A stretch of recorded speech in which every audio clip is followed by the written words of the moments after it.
What is happening, everybody? My name is Bobby Sampson. I'm here with Mr. Chance Michaels, and this is Samp and Chance Outside of the Ring. Chance, how you doing, buddy? I'm doing pretty good. Yourself? Fantastic. I see we have someone right below us. You want to tell us who he is? Yes, we have the one and only Jonathan Simkin from 604 Records, who we co-founded with Chad Kruger in 2001, a lawyer, a heavyweight in Vancouver who helped Marianas Trench, Carly Rae Jepsen, Call Me Maybe song, we all know it, Theory of a Dead Man. This is the one and only. He hosts his own podcast, by the way, which I really enjoy, called I Hate Simkin. One and only Jonathan, thanks for coming on. Appreciate your time. Hey, Jonathan. Awesome. Amazing. Amazing. So, Jonathan, Yes. when we talk wrestling and boxing and we have our guest on there, I always start with the question, did the boxing or the wrestling find you? But in this situation, I think we have to go a little different. So I'm gonna ask it very simply. Who is Jonathan Simkin? Huh. Well, you think if anybody would know the answer to that, it should be me.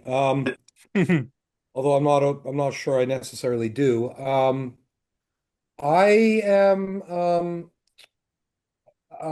boy, is that funny? It's such a straightforward, simple question, yet difficult to answer in a lot of ways.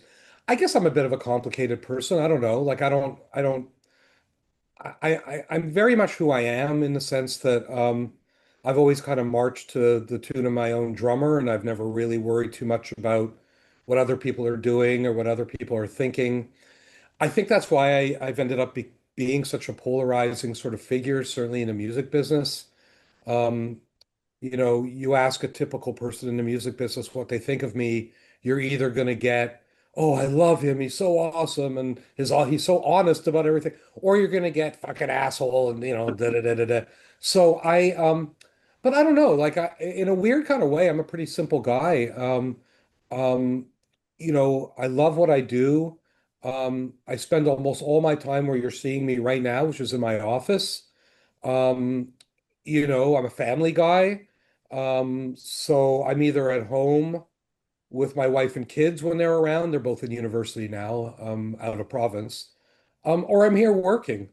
And that's kind of it. Like I really, um, a lot of people think because of the job I do, I must be out like at fabulous parties and the truth is, not really. Like, I don't really find that stuff interesting. I have opportunities to do that, but I don't really give a shit. So I'd rather be sitting here right where you're seeing me, thinking of new and interesting ways to market music.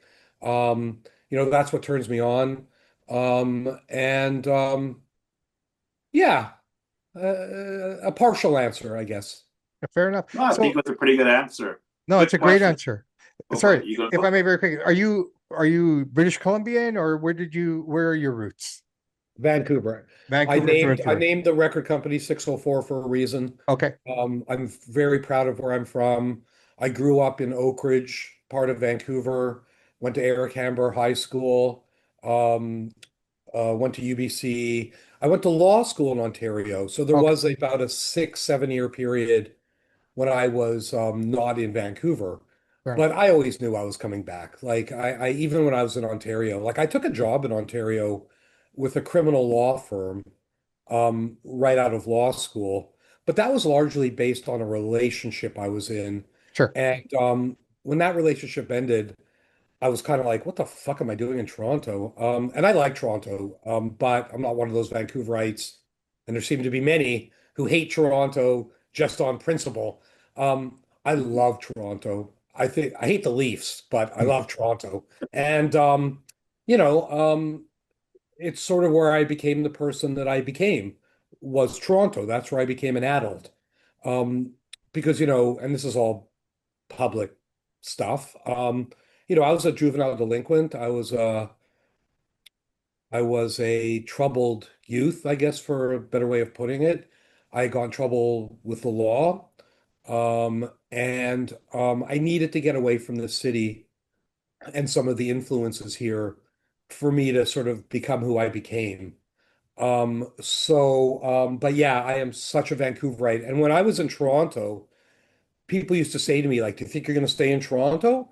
And I'd say, "Well, I'm going to stay here for a while, but I know that I want to die in Vancouver." In other words, that's where I want to sort of make my last stand. Hmm. Yeah. So 2001, you co-founded 604 Records with Chad Kruger. What sparked that partnership? Well, it's funny you mentioned earlier Dave Benedict, and in a weird Mhm. kind of way, his old band Default had something to do with that. So I was a criminal lawyer and a refugee lawyer. I wasn't even a music lawyer. I didn't even take copyright in law school. Me falling into the music business was a complete accident. Just happened because I moved into an apartment building next door to a band. It was like that fortuitous. And so I always approach things, I think, differently in the music business because I don't come from the music business. Most people who do the kind of job I do are failed musicians, and I don't mean that in a shitty way. Like, Yeah. it's like hockey. How many NHL coaches were crappy players, and a lot of them were good players. Mm. The Well, Wayne Canucks, Gretzky is an example. or even the Canucks' current head coach was a very good player. Mm. For a lot of people, it's like how many people get to be Chad Kruger or Avril Lavigne or Carly Rae Jepsen? Like of the people who want to be musicians, maybe 0.00001% succeed.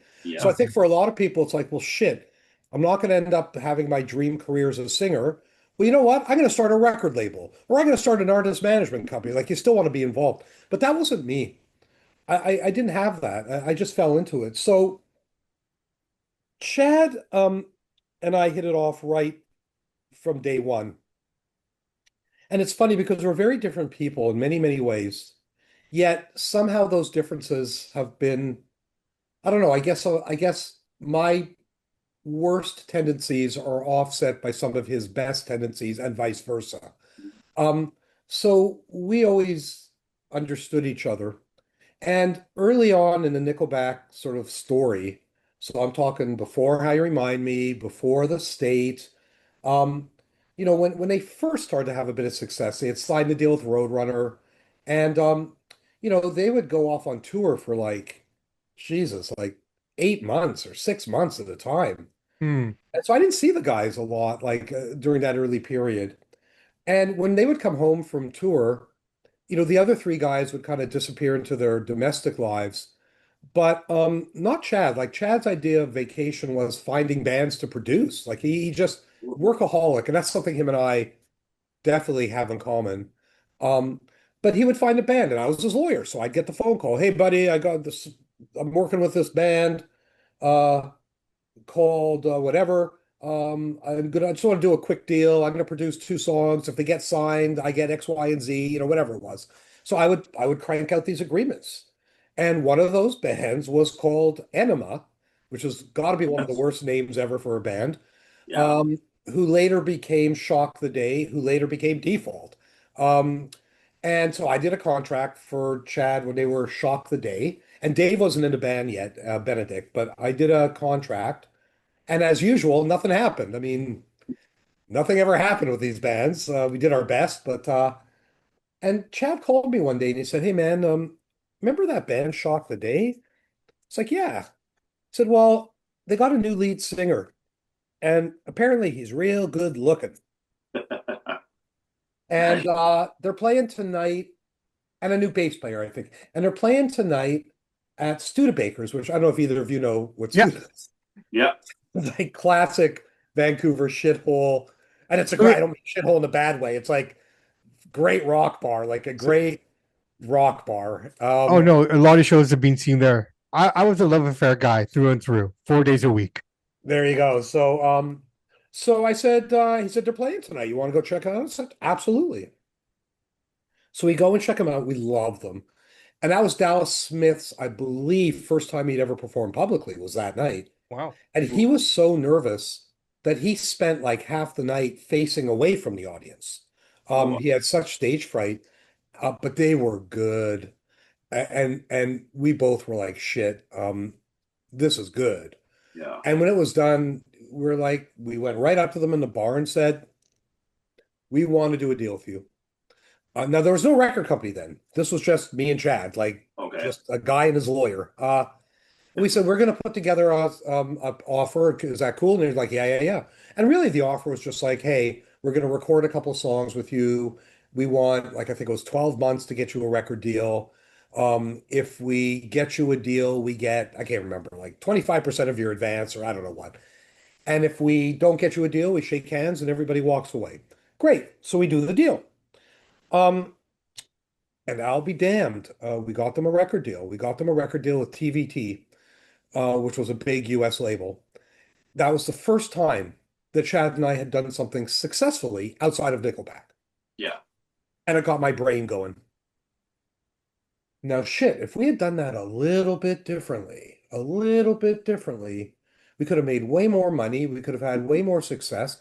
We shouldn't have just done a shopping deal. We should have done like a production deal where we owned 4 records worth of rights. And remember, I was pretty new at the entertainment stuff because I'd been a criminal lawyer. So I'm still working all this stuff out. And so note to self, next time we're going to do this a little differently. Fast forward maybe, I don't know, a year or two later, and we meet Tyler Connolly from Theory of a Dead Man at a party. Now, in fairness, I had Theory of a Dead Man on my podcast recently, and they slightly dispute some of my memory, and they could be right. I don't know. But Yeah. my memory was we met Tyler at a party, and he was like, I heard you guys were going to be here. I That got a sounds like couple of, him. I got a couple of cassettes. And he gave us, I know I still have my Theory of a Dead Man cassette that I got. And we're like, great. So we listened to it. And I remember calling Chad saying, hey, man, did you listen to that Theory of a Dead Man demo? And he's like, yeah, yeah, yeah. I said, what'd you think? He said, I thought it was really good. What'd you think? I said, I loved it. I said, I want to do something with them. And Chad was like, well, let's do like we did with Default. And I was like, no, no, no, no, no, no, no. Not this time. This time we're doing it differently. I incorporated the company that ended up becoming 604. At that time, it was just a numbered 634-300 BC Ltd. Not Yeah. very sexy, but we weren't intending to be a record company. It was just Mhm. a production deal. And they signed it. And but then all hell broke loose because the Default song came out and it went to number one. And How You Remind Me, or is it the other way around? How You Remind Me comes out first, goes to number one. Default song comes out, goes to number two. The Hero song from Spider-Man comes out, goes top five, whatever it was. And all of a sudden, we have all these people looking at us like, we're like the godfathers of some neo-punk, grunge movement coming out of Vancouver. Mhm. And again, my brain works the way it works. And all I saw at that moment was opportunity. I'm like, shit. And I didn't know what I was doing. Neither of us did. We were two young idiots. Like Yeah. but I remember saying to Chad at some point, I think I can maneuver this into a label deal.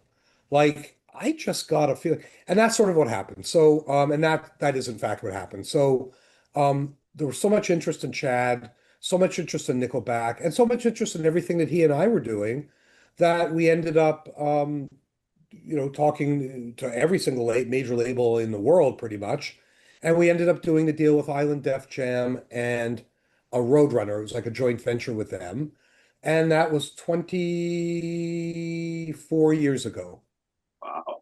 By the Sorry, that's a way, long-winded story, but I gotta that's bring this up. 2001, "How You Remind Me" song. I just checked it today. Has 1.6 billion streams.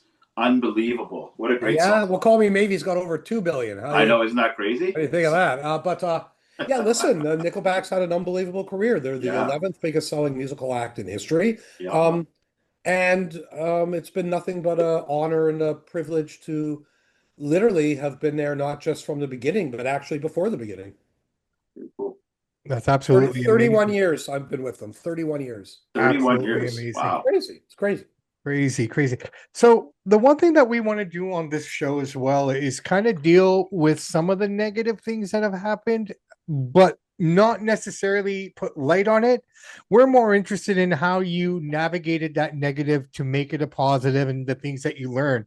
Because I find that a lot of times that, for example, someone does bad on a test at school, they're all up in arms, right? Instead of looking at how can we better, we always try to just stay in the depth of the negativity.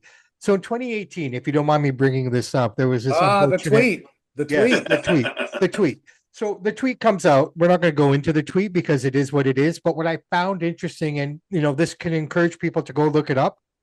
What I found interesting is the backlash that you took, but people forget the fact that you were a refugee lawyer too. Thank you So for saying that because I mean, Yeah. what was interesting to me about there's lots of things that were interesting to me about it, but one of them is you have to remember 2018 was when like the Me Too movement started. yeah, Uh, so really, I was mostly guilty of like incredibly bad timing for making a comment, and I get why people reacted the way they did. But you're right. It's interesting to me that anybody who had enough wherewithal to look into me a little bit, and that did happen. Like I think ultimately that's what happened. Because Yeah. like my comment was made about something very, very specific. And hmm funny enough, it related to Theory of a Dead Man. Um, which I didn't say in the tweet, but that's what it really was about. Because Theory of a Dead Man that year had a huge worldwide hit called RX, biggest hit of their career. And that's 15 years into their career, which Hmm. is a pretty remarkable thing. The Junos that year were in Vancouver. So Vancouver Junos, Vancouver band, Vancouver label, number one hit for like whatever it was, 7 weeks in the States hmm and Canada.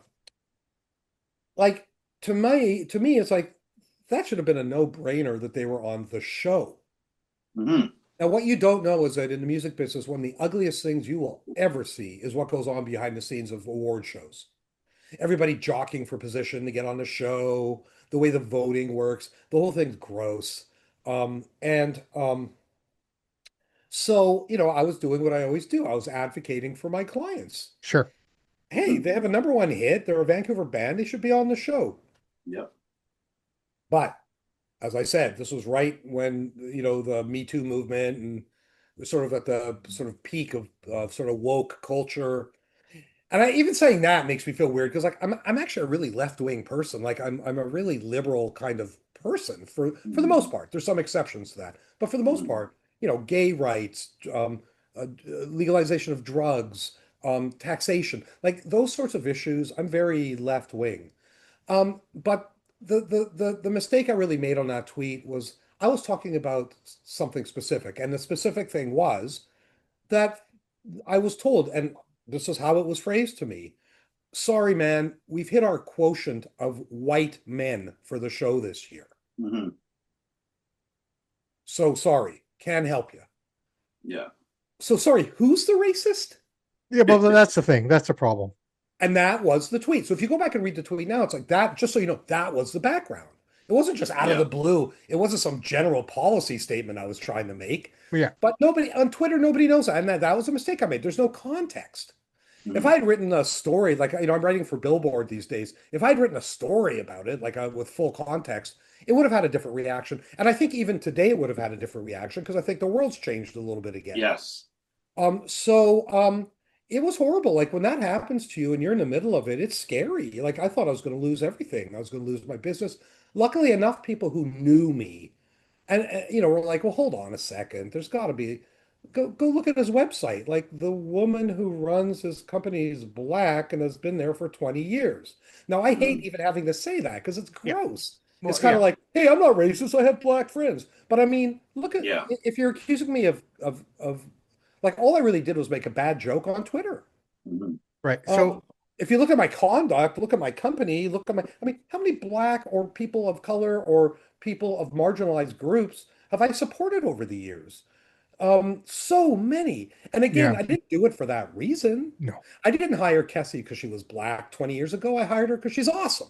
And she's still with my company. She's risen all the way to the top of the company. Nothing to do with the color of her skin and everything to Absolutely. do with who she is. Now, So it was tough, man. Like there was a moment where it was scary. Hmm. and I can imagine it. And like as you can see myself, I'm ethnic, right? So I'm a product of this province as well. And I think all three of us can, this is the good part of the show here. We can open these kind of doors a little bit. Um, would you agree when I say that in the last 20 years, people have just become so soft that they can't really tell what racism is and what is racism? And they're just so quick to kind of pinpoint everything. You know what I mean? Just label it really, really quick, not knowing the gravitation. Because I can honestly tell you, sir, I grew up with racism. I grew up in Wagner.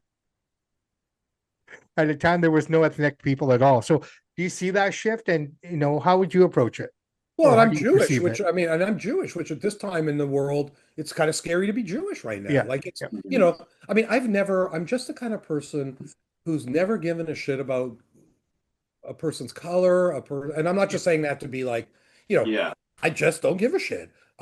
Like if you look at our company, I have hired so many people from different backgrounds, and it's never because of their background. Like I've never had a policy like we have to be more diverse. As it turns out, we're probably the most diverse record company in Canada, but it's not because of a policy. It's because I don't give a shit what color somebody's skin is. I don't give a shit who they're fucking unless they're fucking people against their will or children. Yeah. Like, I don't care. All I It's care merit. about is whether somebody's going to be do a good job here. Yeah, And so it's just never been a part of my DNA to really, and that's why that hurt even more yeah, because it was like, absolutely. And brother, we need more wow. of that in the world. We need more of that in the world right now. Well, it's like I've made law on behalf of refugees, and I actually have. There's a couple of cases I argued, one in particular on behalf of a gay couple from Mexico, because that was our specialty. My wife's a lawyer as well, and we were doing a lot of gay couples being persecuted in Mexico and getting them refugee Oh status. wow.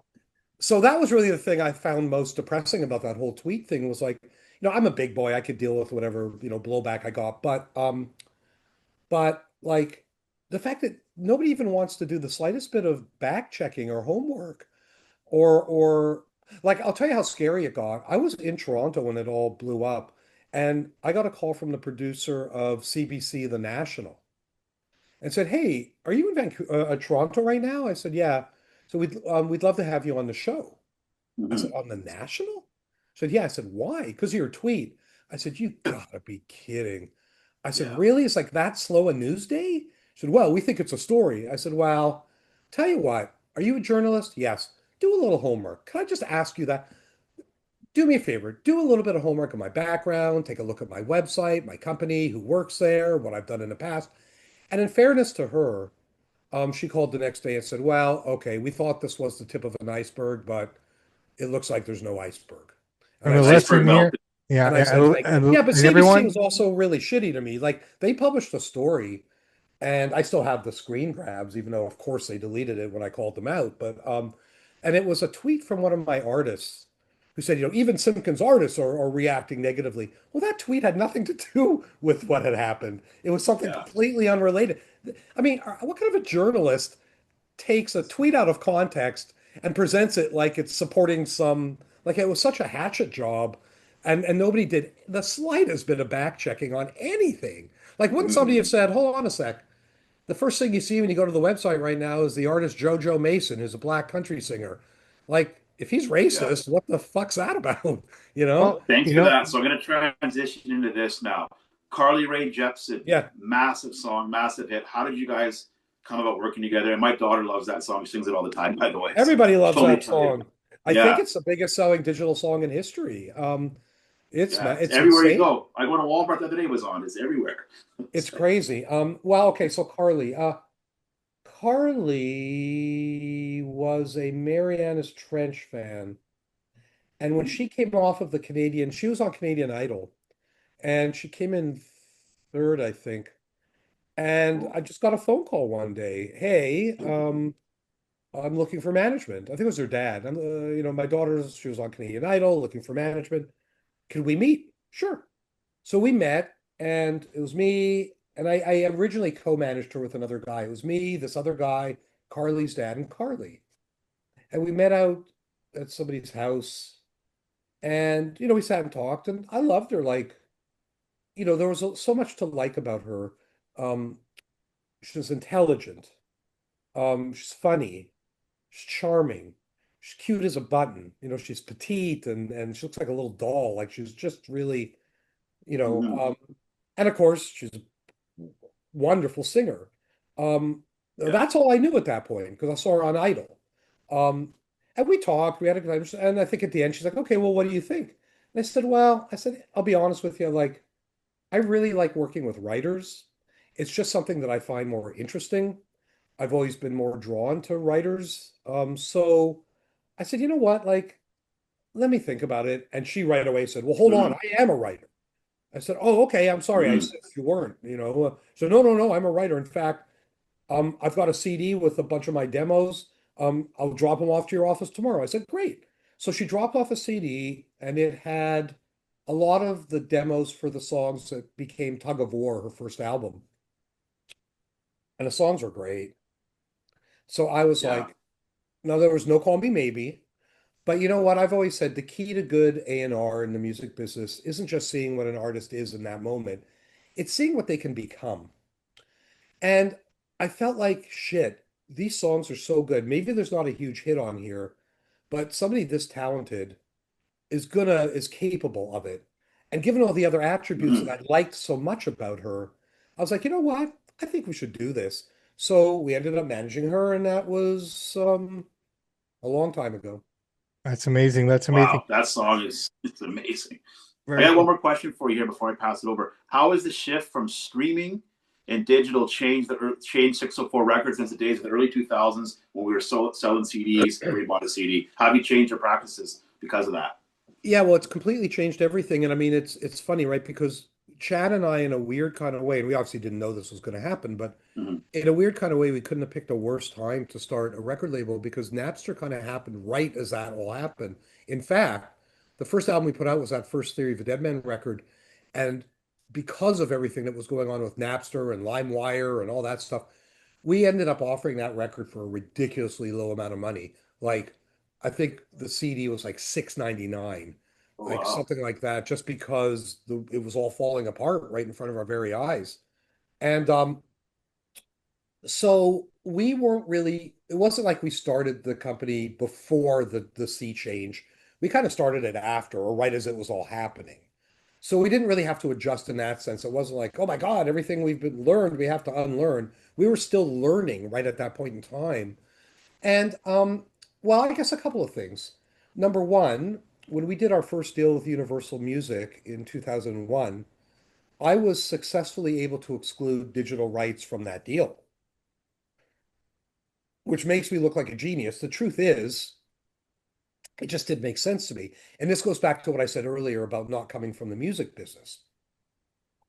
Because Randy Lennox, who was the head of Universal Music at the time, said, you got to give us your digital rights. And I said, why? Why do I have to give you my digital rights? It's mostly a physical business. Why do I have to Hmm. give you my digital rights? He said, well, all the labels give us digital rights. And I said, okay, that's not an argument. Um, look, I'm all ears. Convince me. Like, if you can show me that it makes sense for me to pay you to do something that I'm pretty sure I can do myself, um, listen, I'll do it. But I'm not just doing it because you're telling me all the labels do it. And we were able to negotiate that we didn't give up our digital rights. Now, I think we're the only label in Canada who was distributed by a major who didn't give up digital rights. Awesome. And again, it was just because it made no sense to me. That was it. It was that little did I know. Holy shit, that was going to be like the biggest move I made probably ever. yeah, Because very quickly things became a digital, like the download store, then Spotify. Um, and I think it's been great for us because unlike a lot of indie labels who had their major label distributor doing everything for them, we had to do everything ourselves. We had to forge our own relationships with Spotify, with Apple, with Amazon, with YouTube. We had to forge those relationships ourselves. We had to learn how to service it. We had to learn the nuts and bolts of digital. We had to learn how mm-hmm. to literally, how do I get this file up on that platform? So, Yeah, and financially, it was really good for us because instead of us splitting with our artists the money we got after the distributor took a big cut, we were splitting it basically at source. okay, So financially, it really worked amazing for us too. I'm not sure that answers your question, but I will say the one thing that I have noticed that I love about streaming is well, let's take Theory of a Dead Man. So Theory of a Dead Man did, I think, 6 albums with us, and that was all they were obligated to deliver. And mm-hmm. when that happened, they came to me and said, we love you.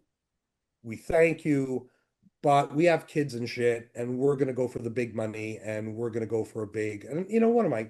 Listen, I'm not going to begrudge them that. They earned it. Yeah. I was disappointed. I was a little hurt, but big deal. So they went and they signed a worldwide deal with Warner. And I presume, got a giant check. God bless them. I have no problem with that at all. Yeah. Um, but here's the part that is so fascinating to me. We make way more money off of them since they left the label. Because of the digital. Because we're not spending a dime, number one. Yeah. And number two, the world has changed. I'm old. I'm so fucking old that I went to the Fleetwood Mac Rumors tour. That's how old I am. Now, granted, I was, I think, grade 7, but I was a real big music fan. And I had become a fan of theirs from the previous album, the self-titled album that had that song Rhiannon on it. I Mhm. love that song. And so when Fleetwood Mac Rumors came out, Mom, Dad, buy it for me, please, buy me the record. And when they announced they were touring, Mom, Dad, I have to go. You got to get me a ticket. Um, Now, did I go back and repurchase the album I already owned? No. Why would I? I already owned it. There's the change. When Gotcha. Theory of a Dead Man announces a world tour now, the first thing I do is walk up the hallway to my CFO and high five. Yeah. Because it's not like the old days where people would just go and buy the album they're officially touring in support of. They stream the entire catalog. When Theory of a Dead Man tours, it's unbelievable. The whole catalog goes sky high on streaming, and we make a big pile of money. I got a Uh, great question for you. So, like, How You Remind Me has 1.6 billion streams. How much money would Nickelback make off of that song streaming roughly? I'm not their label, and so Okay, but how much would artists make then? I should say. you know what? I How have does to that be work? honest, and this is not me being cagey. I'm horrible with numbers, and everybody in my Mm, company knows that. I think it's because of all the drugs I did when I was like 12 years old. I was like a drug addict long before you should be a drug okay, addict. And I really messed up so I think my brain works way better than most people's in certain respects, gotcha, much worse in others. And one gotcha. of them is numbers. Example, and you're going to think I'm joking probably, but I'm actually not. My staff knows not to send me Excel sheets. Hmm. Can't do Okay, it. I panic. Same thing with schedules, yeah, calendars. I panic. That's why I sent you that note earlier. It's like, are we getting a link? I was yeah, panicking. yeah, yeah. That was I was good. At actually least know. panicking. Yeah, yeah. Appreciate you telling me. I never know like with schedules and stuff. I don't know the answer to that, but I can answer it in a different way. Yeah, please do. Um, we this is not a precise number, but let's just say we have made a shit ton of money off of Call Me Maybe from Gotcha. streaming. And streaming gets a bad name a lot of times for people. I'll get these artists who are like, man, I just got a check from Spotify for like $6, man. It's fucking bullshit. And I always have to go like, okay, let me explain a couple things to you. You get paid the more money by how much people stream your music. Gotcha. Now, do I wish Spotify paid more? Of course I do. I own a record company. Yeah. But I don't think that's the problem here, bud. I think the problem is nobody gives a shit about your music. Like, No, and that's not Spotify's fault, right? Yeah, that's no. fair. That's your fault, or that's And, just what it is. and I believe that applies to any kind of entertainment industry, right? Like even in the world of boxing and wrestling, we always say that this guy's really, really good, but if you're not getting over, then it doesn't make a difference. Well, So, that's right. That's Yeah. 100% right. And the thing is that there is money to be made. Like I know, because like for example, do you remember that song Two Heads by Coleman Hell? mhm. There must be something in the Yeah, water. yeah, yeah. So we had that out independently for quite a while before the labels then noticed and went, oh, geez, we want to, and Columbia Records ended up signing them. But, we made a lot of money off of that independently just from the streams. So there is definitely money to be made. And again, yes, I think Spotify should be paying more money. Of course I do. I don't Mhm. think it's a fair thing that they pay. But I also think people get a little bit like look, the good old days of the music business weren't that good.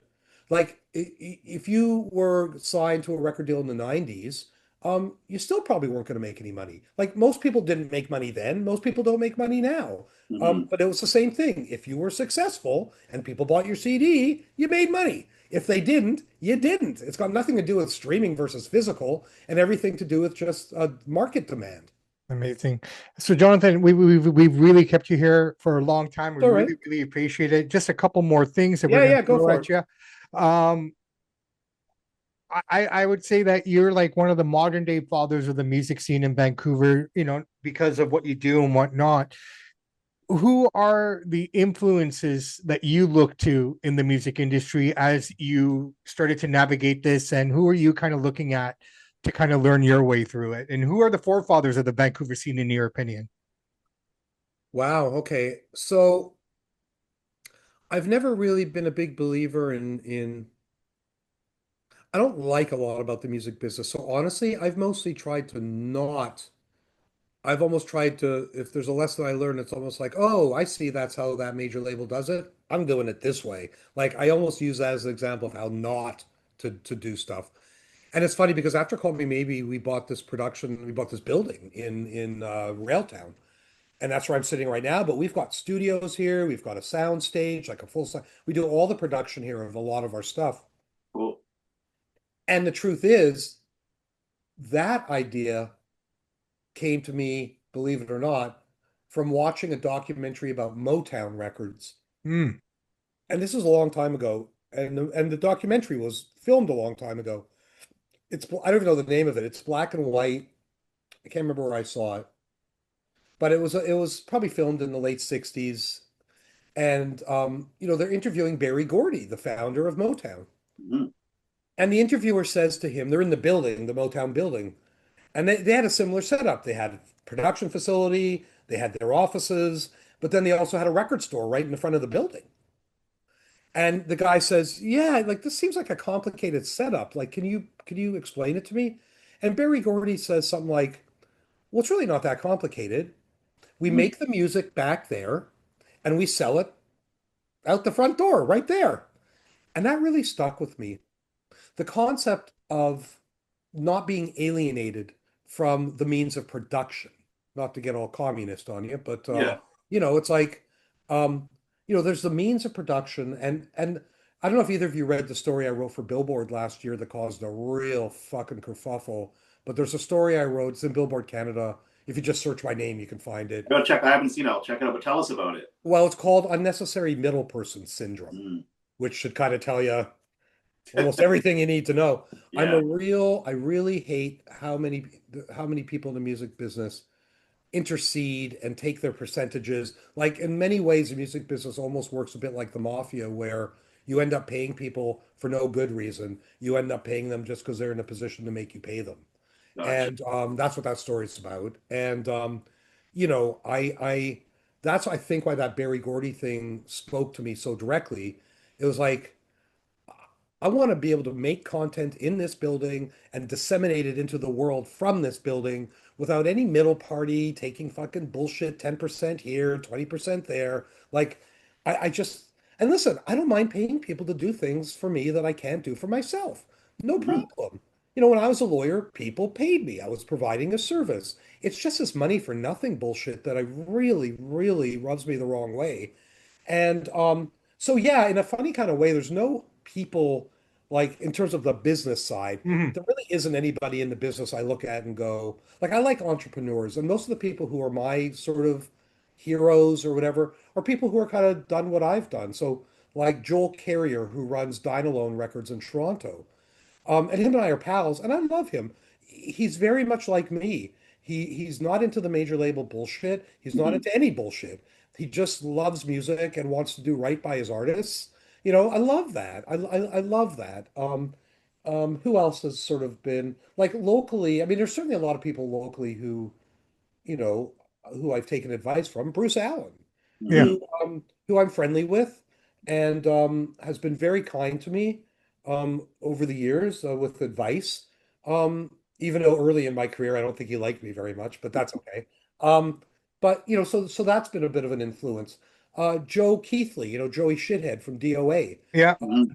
I was their lawyer very early on, and I Uh, loved the way he had his own label, and I loved the way he run it, Sudden Death Records. I loved it. Loved the way that he operated his business. So yeah, I've been more influenced by entrepreneurs generally speaking than like specific people in the music business. And because I'm so turned off by major labels, I have very specifically made that not a model.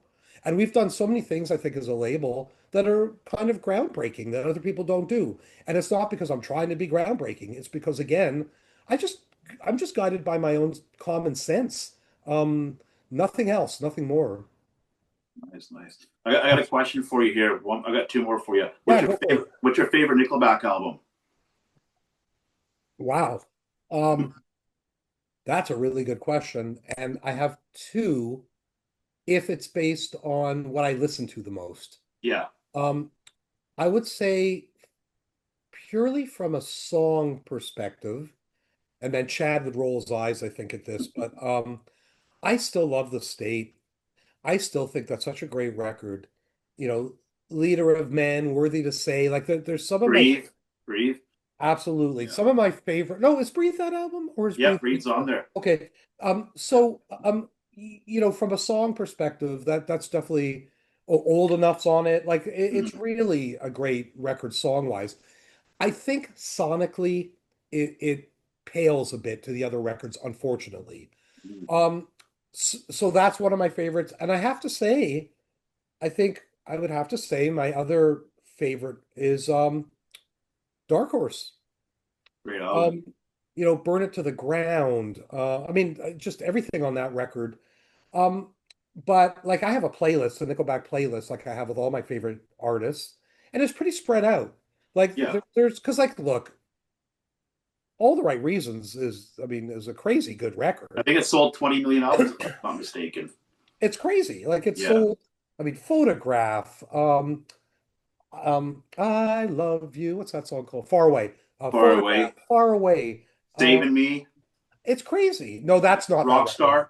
Saving Me is the record before. That's a Okay, so long one. Rockstar's on there, right? Rockstar's on there. I mean, Yeah, so many good so, ones. so every single Nickelback record has songs that I really like, but the albums I tend to go back to the most are Dark Horse and The State. And the song I have streamed more than any other song is Burn It to the Ground. Yeah, love that song. Okay, I got one more question for you before I pass Go. to my host. Last one. I'm gonna put you on the spot here. Your top five favorite Canadian rock singers. Rock singers. Yes, top five Canadian, in your opinion. Okay, and you said rock, so that Yeah, and I asked Dave this one, so I want to see what you say.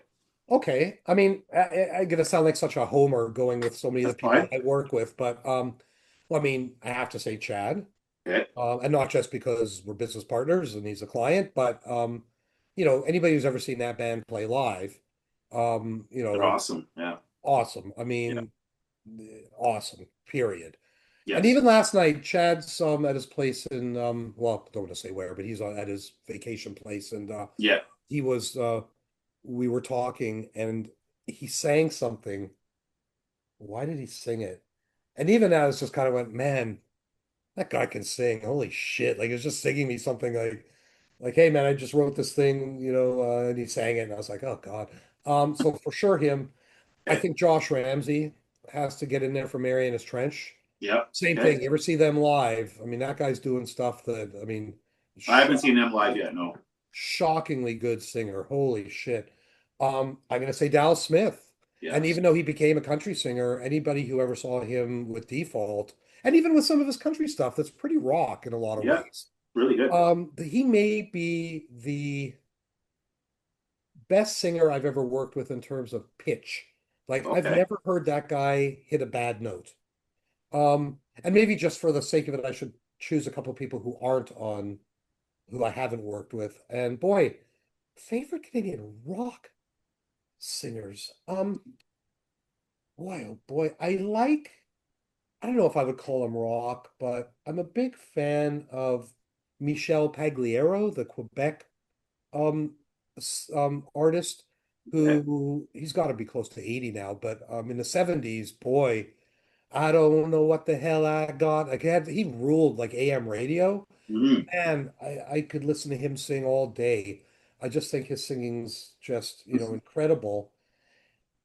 And who would I choose as number five? Good God. I mean, there's so many, and I'm so worried about offending people. Um, shit. Who do you like? Maybe you'll give Okay. me. Well, for me, Chad, Dallas. I like David Usher, Yeah. Gord Downey, Gord Downey. I'll go with And Gord. I'll go with Gord as five. Thank you there you for go. That's a good reminding list. me. Yeah. And I like David Usher too. I mean, the funny thing about Moist is, I mean, it was not his voice necessarily that I went from really disliking that band to quite liking them, and it was that Mhm. record. It was one of the last records they did. Mercedes 5 and Dime. Thank you. Yeah. I think that's an incredible It's album, amazing. Yeah. Came out in and 99. I ran into at the Vancouver Junos a couple years ago. I ran into oh, I'm gonna forget his name. He's married to somebody I know at CBC, one of the guys in the band. Okay. And I told him, I said, man, like listen to that. I still listen to that album. Like, I really think that you guys, because in a way that album did not get much attention. Not really. And I thought, I said, I think that was a real crime. Like, I really think, and he was very appreciative of that. But Mhm. yeah, okay. So Yeah. Good I list. I can live with that list. All right. I like it. Good one. Thank you. That's absolutely amazing. So as we wrap this up here, one question before we let you go, sir.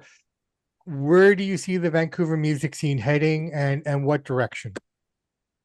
You know, I've never been good for those questions because I'm a real sort of antisocial weirdo and I don't go out very much and I don't go to shows very much. You'd think I'm out every night at clubs. I have young staff who do that. I don't, I'm not that guy. And I was going to say I'm not that guy anymore. I was never really that guy. I'm not big with crowds. I don't like crowds. I'm kind of socially awkward. I'm good in small groups, but large crowd of people. I think large crowds of humanity lead to all sorts of problems, and I don't like them. And even when I go to shows of our bands, generally speaking, I'm watching from the side of the stage, and that's not to be cool. It's because Mhm. I get freaked out in a crowd. I just don't like it. It makes me nervous. Um, but and so I'm not always aware of like what's going on in the scene. Um, but I'll say a couple things. Number one, I've always felt the Vancouver music scene was pretty, what's the word? Diffuse. Like, and you can contrast that to Toronto. In Toronto, everybody seems to know everybody. The A&R guys all know, A&R people all know each other.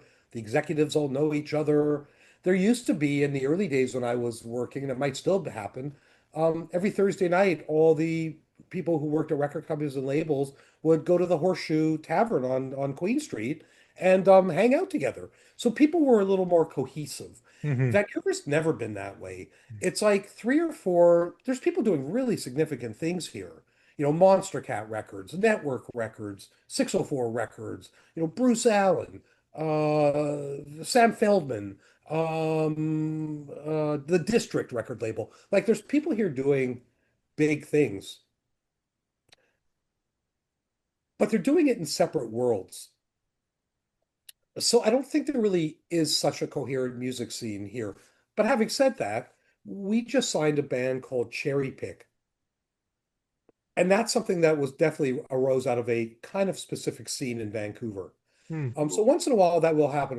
And she comes from sort of a sort of a thrash rock, melodic rock sort of scene.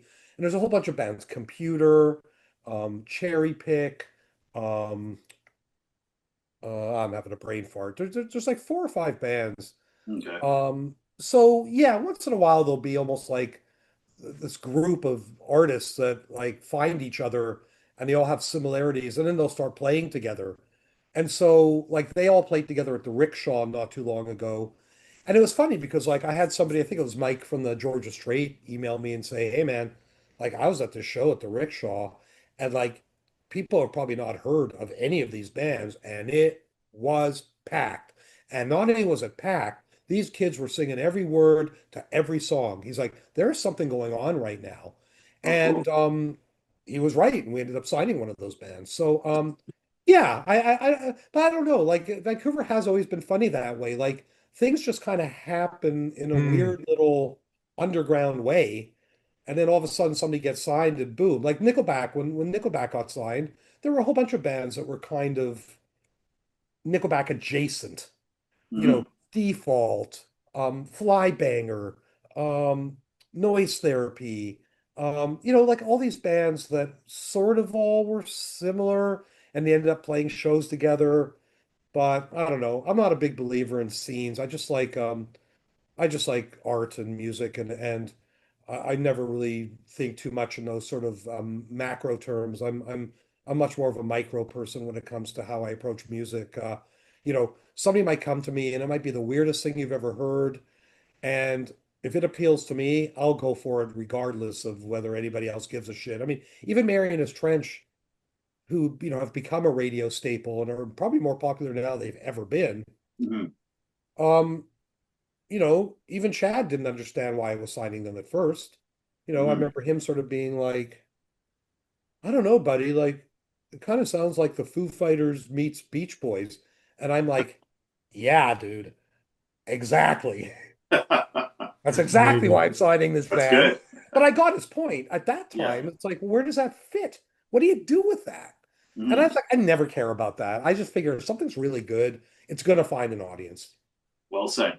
Awesome.